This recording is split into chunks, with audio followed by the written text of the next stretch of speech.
Ansu Fati, vers un départ inéluctable pour relancer sa carrière et retrouver son éclat.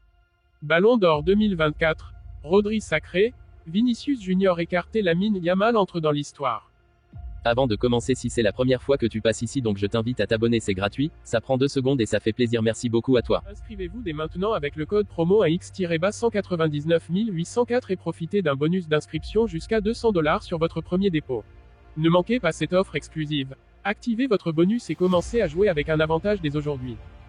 Pour Ansu Fati, un départ en janvier pourrait être le souffle nécessaire pour redémarrer une carrière qui, il y a encore peu, semblait pleine de promesses.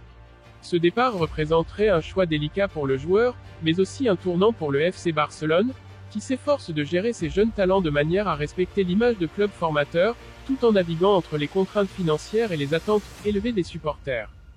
La situation d'Ansu rappelle celle de nombreux prodiges confrontés à des attentes parfois démesurées. De plus, le choix d'un club pour sa relance pourrait déterminer la suite de son parcours. Séville, avec une approche souvent axée sur le développement des jeunes talents espagnols, pourrait offrir à Ansu un cadre plus adapté à ses besoins, en lui permettant de jouer un rôle plus central et régulier. Quant à Fenerbahçe, bien que situé en dehors des grands championnats européens, il pourrait lui offrir un environnement moins exigeant où il pourrait retrouver du rythme sans une pression excessive. Le FC Barcelone, de son côté, espère que cette décision pourra non seulement libérer une partie de la masse salariale, mais également aider le joueur à rétablir son image. Pour un Ansu Fati en pleine reconstruction, un tel transfert pourrait signifier plus qu'une simple aventure à l'étranger, ce serait la possibilité de se réinventer, de retrouver la confiance et la forme qui avait autrefois fait de lui l'héritier de Messi. Dans les mois à venir, les discussions promettent d'être intenses autour de son avenir, car malgré les incertitudes, Ansu Fati reste un joueur avec une aura spéciale. Un retour éventuel au Barça après avoir fait ses preuves ailleurs pourrait être l'un des scénarios idéaux pour le club et les supporters, qui espèrent encore voir le jeune prodige espagnol renouer avec son potentiel. Aujourd'hui, le monde du football a vibré lors de la remise du prestigieux Ballon d'Or, récompensant le meilleur joueur de l'année. Mais cette édition a également introduit une nouvelle distinction, réservée aux meilleurs joueurs de moins de 21 ans. Comme anticipé par beaucoup, c'est Lamine Yamal qui a décroché ce prix, ajoutant une page impressionnante à sa jeune carrière.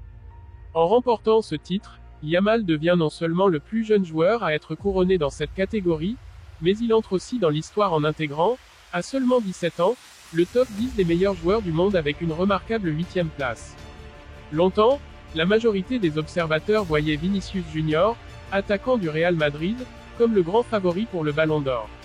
Ce sacre aurait permis au Brésil de renouer avec ce trophée tant convoité, 17 ans après la dernière victoire d'un Brésilien. Mais, à la surprise générale, ce n'est pas Vinicius qui a été récompensé. C'est finalement Rodri, milieu de terrain espagnol de Manchester City, qui a été couronné, déclenchant une vague de réactions passionnées. Nombreux sont ceux qui pensent que Vinicius méritait davantage ce trophée que Rodri, mais cette issue a ravi les fans du FC Barcelone, surtout après les tensions entre Vinicius et Gavi lors du dernier Classico.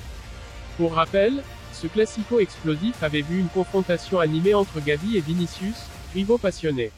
Dans un geste provocateur, Gavi avait levé 4 doigts, symbolisant les 4 buts inscrits par Barcelone ce jour-là.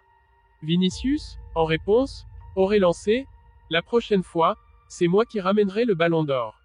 Un échange intense, qui prend aujourd'hui une tournure ironique puisque ce fameux trophée lui a échappé.